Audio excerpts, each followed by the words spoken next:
I'm Tom van Zanden. I've been working here now for 4 years at the Department of Data Analytics and Digitalization at the School of Business and Economics. I work in the field of computer science, mostly theoretical computer science. So I work on algorithms, mostly algorithms for solving network problems. You might be familiar with one type of network problem already. For instance, if you're using your mobile phone to get from point A to point B, then your mobile phone is doing a computation of finding the shortest route within the route network. And the technique that's underlying that computation is called an algorithm. And so that's an approach for solving a problem. And so my research is about finding algorithms for problems on networks. So I study how you can design algorithms. I try to invent new techniques for finding algorithms.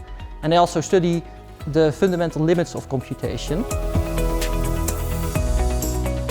So I've just always been very curious. I want to know how things work. And so well, of course I did my bachelor's, I did my master's, and I was still curious, so I figured, well, I'll just do a PhD, and then I was still curious and learning more, and so I became a researcher.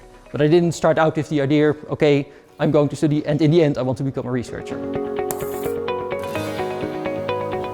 So what I like is that you can apply algorithms to very many different areas, and so you end up working with different people all the time.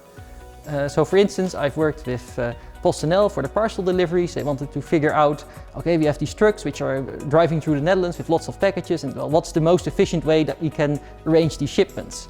And I've worked with a flower producing company, and so they wanted to know, okay, we're taking some cuttings from some plants and we want to know what is the best way that we can take out these cuttings. And I've also worked on identifying terrorists in networks, so analyzing the network structure using algorithms. And so what I think is very nice is that you're able to take a look at all of these different problems and try to apply your algorithmic techniques there. So I was very excited about this possibility because I thought it would be very fun to work with all of these similar-minded people. So I think it will be very fun to work with my colleagues, people who are also very enthusiastic about the research, and to work with them on advising the executive board, on thinking about policies. And it's also just a nice opportunity to gain some experience with policy, with the questions that Maastricht Young Academy is working on.